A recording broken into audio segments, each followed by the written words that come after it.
राधे राधे दोस्तों, जय श्री कृष्ण।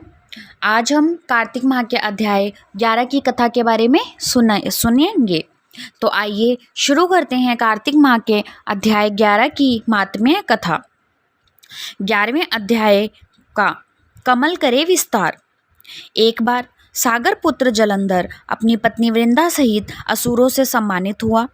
सभा में बैठा था, तभी गुरु शुक्राचार्य का वहां आगमन हुआ।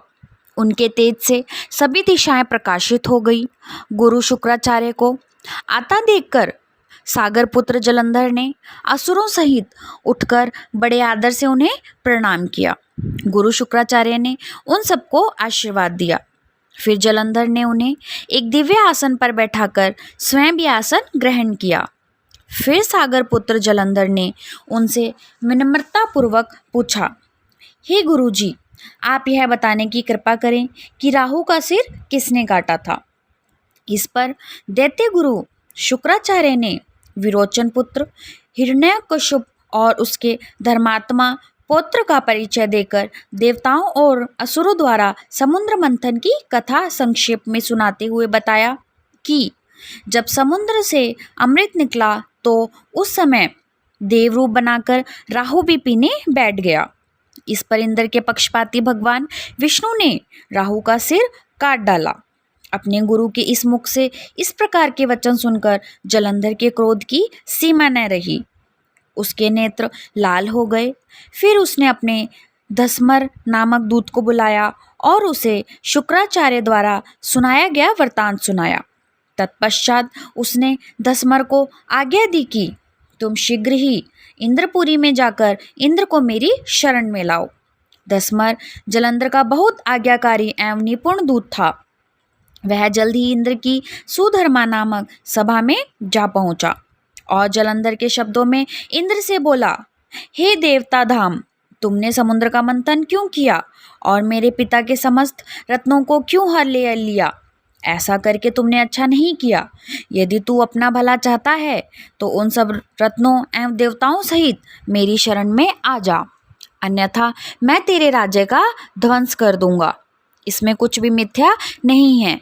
इंद्र बहुत विस्मित हुआ और कहने लगा, पहले मेरे भय से सागर ने सब पर्वतों को अपनी कुक्षी में क्यों स्थान दिया और उसने मेरे शत्रु दैत्यों की क्यों रक्षा की। इसी कारण मैंने उनके सब रत्न हरण किए हैं।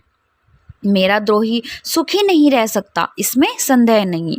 इंद्र की ऐसी बातें सुनकर वह दूत शीघ्र ही जलंधर के पास आया और सब बातें कह सुनाई। इसे सुनते ही वह दैत्य मारे क्रोध के अपने ओष्ठ फड़फड़ाने लगा और देवताओं पर विजय प्राप्त करने के लिए उसने युद्ध आरंभ किया। फिर तो सभी दिशाओं पाताल से करोड़ों करोड़ों दैत्य उसके पास आने लगे। शुंभ निशुंभ आदि करोड़ों सेनापतियों के साथ जलंधर इंद्र से युद्ध करने लगा। शीघ्र ही इंद्र के नंदन वन में उसने अपनी सेना उतार दी।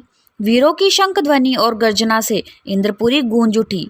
अमरावती छोड़ देवता उससे युद्ध करने चले। भयानक मारकाट हुई। असुरों के गुरु आचार्य शुक्र अपनी मृत संजीवनी विद्या से और देवगुरु बृहस्पति द्रोणागिरी से औषधि लाकर जिलाते रहे।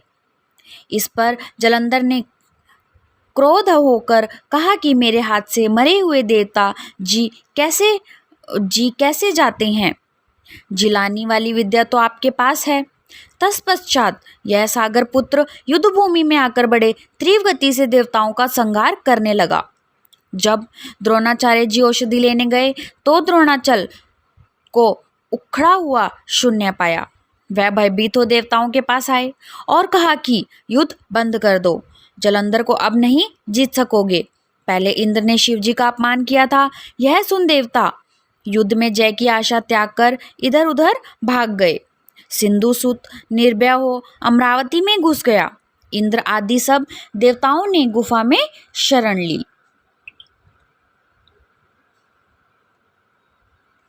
और इसी के साथ आप लोगों को हमारी ये कथा कैसी लगी, आप लोग कमेंट करके ज़रूर बताइएगा। और कथा सुनने के लिए हमारे चैनल को सब्सक्राइब भी करें, लाइक भी करें और ज़्यादा से ज़्यादा शेयर भी करें। राधे राधे, जय श्री कृष्ण।